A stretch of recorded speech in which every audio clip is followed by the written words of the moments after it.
smart, slow, and inconsistent loses to stupid, fast, and consistent every time. You've been playing it safe. You're responsible. You know taking risk is dumb. And you're too smart for that. You know the responsible thing to do is to take small, measured improvements on proven tracks that have been carved out. And that's why your boss is stupid and richer than you. Because you've been taught in school that your life is a test. It's about, did I check the right boxes? Did I get the answers? Did I get my gold star? And it ain't that at all, brother. It's a game of poker. It's all about strategy. Life hands you something, and you gotta make the best of what you got. And there is an element of luck, and there is an element of risk, and there is an element of skill. That's why most people suck at everything in life. They sit here and they say, oh, I don't want to take risk. That's dangerous. Well, then you're never going to get the pot. But what are the chances? Pot odds, man. You got to know that when you bet, is it a good bet or a bad bet? Now, the thing is, that idiot that you're so mad at that's your boss now was just a guy who was dumb enough to just keep betting, and he wasn't even really doing good bets, but at least he was betting at all. And so he took risk, and eventually one of them paid off. Now imagine how much better you could be. Like, my clients are smart. That's why I get, go look at my testimonials.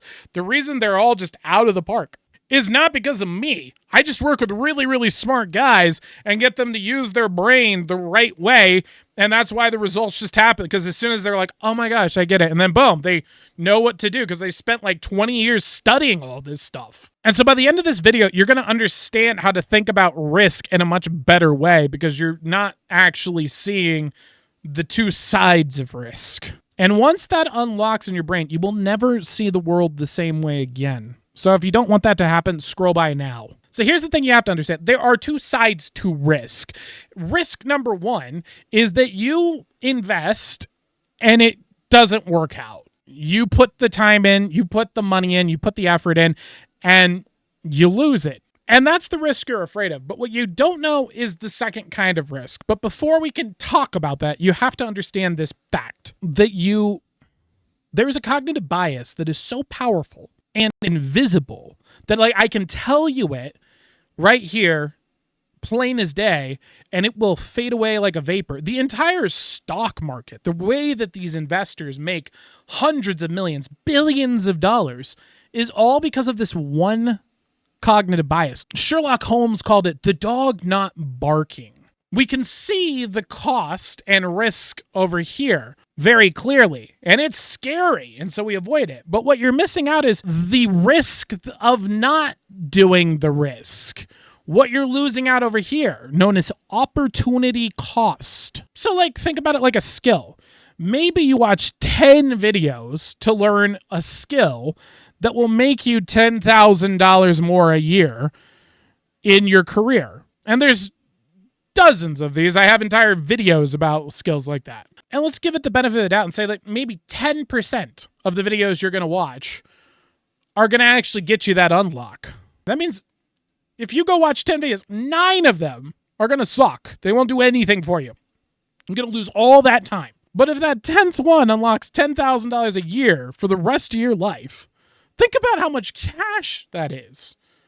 But oh man, I don't know. What if I learned the wrong thing? And that's why this guy I hate, garbage person, false philosopher, Nietzsche. But hey, broken clock, right? So that most people do not ripen in the summer. They rot on the vine. They never take the risk. They never have that big moment, the big thing that changes everything. And the reason why is because if you go back on the timeline of a guy who's taking risk and a person who's not, this guy looks like a champion because he's just slowly moving forward. He's just slowly getting better and better. And because he's just doing what everyone else, he's just following the sheep. And this guy over here, he's like, I'm going to just do this. And then he just keeps resetting. And then he just bang, and then drops. And he looks crazy. But what you don't notice is that he's learning. He's getting better at poker. He's learning how to take better risk. And so when you get down the timeline, all of a sudden this guy just shoots up, explodes. He ripens. and he's picked, and he is one juicy, juicy peach. And then this guy over here looks at me and says, oh, that guy's lucky. No, he just took a lot of risk. And yeah, he did get lucky, which is basically what risk management is about, which is exactly what I'm going to teach you right now. I'm going to teach you how to be lucky, because luck is probability. There are probabilities all around you all of the time occurring. And this whole world that we live in is all a product of probability. And contained within probability is luck. But here's the thing. Luck can be controlled. You can go to places that have more luck, places that are more probabilities, more action going on. If you're out in the middle of nowhere, you have less probabilities to take action on, less bets that you can take versus being in a big center of activity. There's a lot more probabilities, a lot more opportunities to bet your time, your energy, your effort, which leads to the most important part about luck, which is taking action. Most of the time, luck doesn't require money. Now, most of the best bets do.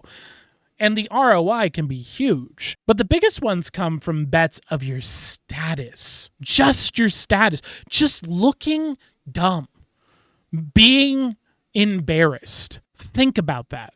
If you can just risk embarrassment, you can get some of the biggest ROI in the world. It's free opportunities that you can take at any time. At the risk of what? Maybe some people around you think badly? And so what's separating you from being really, really lucky is simply just placing yourself in a place to take risk and then doing a large number of volumes of bets on that risk. And it doesn't even have to be money. It can just be your time. It can just be your status.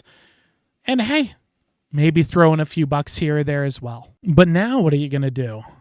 Because you can see the dog not barking. You can see the risk of not taking risk. You now have inside your mind, whether you like it or not, for the rest of your life, a probabilistic view of the world. You have the asset that has made more men, more money than anything on earth. So what's your move going to be? You're going to keep playing it safe, or are you going to take that risk? Share this with some person who thinks they're smart and has all the answers.